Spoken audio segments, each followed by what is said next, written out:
Maybe you should talk about how your fancy town is run on drug money. How about that? Maybe that would be worth talking about as opposed to crazy house moms talking about whether or not their kids should read about an axe murderer and a whore. Welcome to the world, ladies. There are axe murderers and whores stuffed under every rug, so your kids better read up on it and get educated because that's what life is.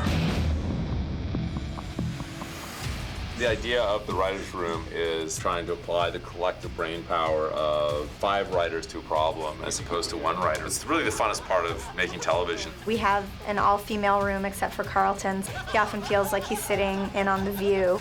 The writer's room kind of goes all day long. Carrie and I are in the writer's room a lot in the morning, and these guys will kind of carry on and work out problems. You're constantly throwing a ball and someone else is catching it and throwing it to someone else. There is not a hierarchy. It's a round table. What do you think he's got planned? Something ambitious. You have an enormous amount of problem solving that goes into making a story. Breaking stories is really like putting out fires. Fires of stress. Stress is a bitch, isn't it? It's just like, how do I fix this? How do I answer this problem? How do I make this work? What are you gonna do? Don't worry, I'll figure it out. We all kind of got together and talked about, like, you know, different movies that would sort of inform season 2. Carrie loves to reference old movies. To Have and to Have Not is playing at the Vista. I thought you and I could go together, mother and son date. Fairly early on, we sketched out sort of lightly where we wanted to be by the end. You set up tent poles for the whole season so you know what your destination is. What if you were given a piece of information about yourself? Something that permanently changed the way you perceive yourself for the rest of your life? The theme for this season is Who Am I? Everybody's kind of going through a personal journey of not knowing who they are or who they're gonna end up being by the end of the season. Particularly Norman, because he's obviously capable of behavior that he's not aware that he's capable of. Do you remember anything? I've never seen anyone go into a hole like that. You were, like, not there.